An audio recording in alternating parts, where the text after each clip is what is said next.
दा जिहेतु एक्स एनडिएफबि ना 270 जना केसा उइद्र जादों होननानै बुंदों बिथां दिनैनि बे सरखार सालायनाय प्रमद बिथाङा बुंदों आं बिनाव दिनै सोंनो लुबैदों प्रमद बिथाङा डिक्लार हो हायोब्ला एनडिएफबि एक्स एनडिएफबि फोरनि केडारफोरनि केसा मोनबेसे उइद्र जामारखो आरो मोनबेसे सोर माबायदि केसा उइद्र जादों बिथाङा बारे बार होनदों 270 जना केसा उइद्र जादों होनना बुंदों नाथाय दिनैसिमबो उइद्र जानायनि महरखौ नुवाखै आरो उइद्र जायाब्ला बिनि राहा लामाखौ जोङो लागोन एक्स एनडिएफबिआ बिथाङा बुंदोंमोन जे सानसे समावहाय 270 जन उइद्र जादों होननानै बुंदों माबायदि केसा उइद्र जादों आं दिनै बिथांखौ सोंनो लुबैदों माबायदि केसा उइद्र जादों आरो सोरबायदि गथ'नि केसा उइद्र जादों मानो दिनैसिमबो थांनाय नभेम्बरनि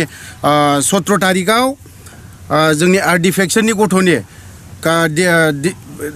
कार्बि आंलंआवहाय बिनियाव हाजिर जाहैनांगौ हाजिर जायाब्लानो बिथाङा एरेस्ट जासिगोन होमबा बेफोरबायदि केसा उइद्र जायाब्ला माबायदि केसा उइद्र जादों दिनै बिथाङा आं बेखौ सोंनो लुबैदों जे माबायदि केसा उइद्र जादों 270 जननि केसा उइद्र जादों होननानै बुंदों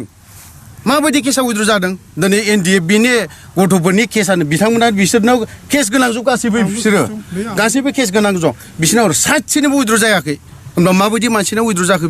बे मोसौ सिखावनिनो माबा मोनसे गस्ला बायनानै हैनाय बेफोरबायदि फिसा नर्मेल केस बेफोरसो उइद्र जादों बेफोरखौथ' जों केस होननानै बुंनो थाङा दिनै गिदिर गिदिर केस दङ दिनै बिथाङा आरो मोनसे खोथा होनबावदोंमोन रन्जन दैमारिखौ दिनैहाय बरनगोन होननानै बुंदोंमोन रायजो राजानि सिगाङाव बुंदोंमोन बिथाङा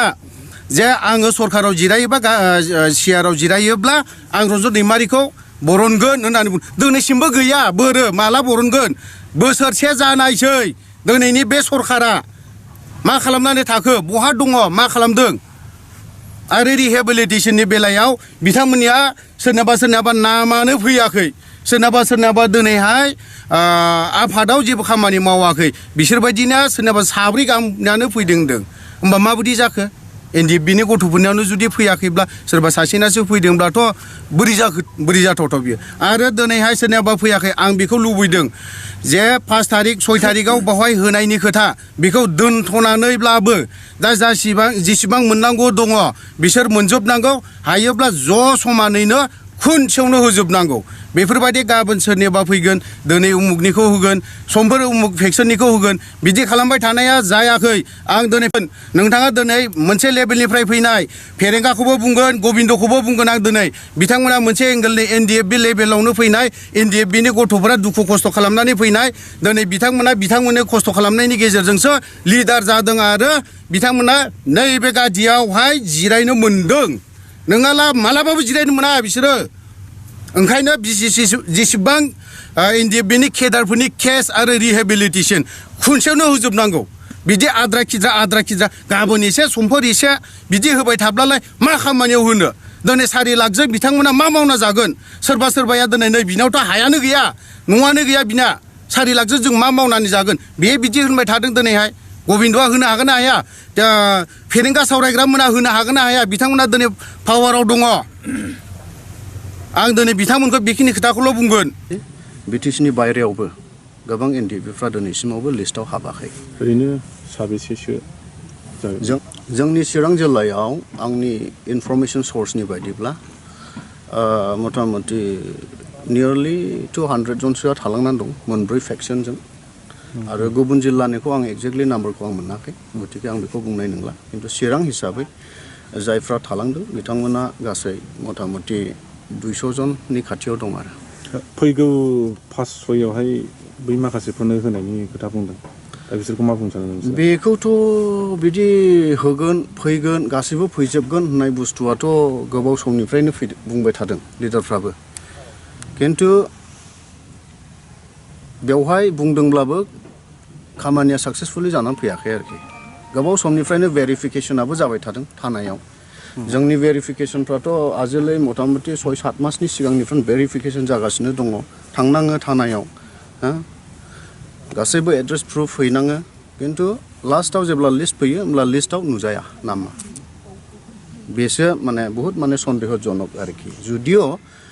सर्सनिफ्राय बेखौ डिक्लेयार खालामदोंब्लाबो 5-6 थारिखआव गासैबो लिस्टआ फाइनाल जासिगोन होनदोंब्लाबो बेखौ जोङो फैगोन ना फैया मोनसे सन्देहजनक जानानै थाबाय सरकारनिसिम जों बेखौ खावलायनो नागिरदों दानि बिटिआर सरकार आरो आसाम सरकारनिसिम आरो भारत सरकारनिसिम जों एनडिएफबि हिसाबै जि मोननांगौ मोनथाय दंखायो जोंहा रिहेबिलिटेशननि नामाव बेखौ गोलाव खालामालासेनो थाबैनो हानायखिनिखौ जेसेबां एनडिएफबि हार्डकोर केडार्सफोर दङ अलरेडि लिस्टेडखा बेखौ एक्सेप्ट खालामनांगौ आरो रिहेबिलिटेशन प्रग्रामाव सोनानै होनांगौ ओमफ्राय जुदि सोनानै होयोब्लासो जोंनि एनडिएफबिनि प्रब्लेमा माने सुस्रांजागोन जों बेखौ फोथायदों आरो जुदि बेखौ जेसेबां गोलाव माने खालामबाय थागोन नेग्लेक्ट खालामबाय थागोन जोंखौ जेसेबां आइसोलेट खालामबाय थागोन प्रब्लेमा प्रब्लेमैनो थाबाय थागोन आरो बेवहाय माने खुनु मोनसे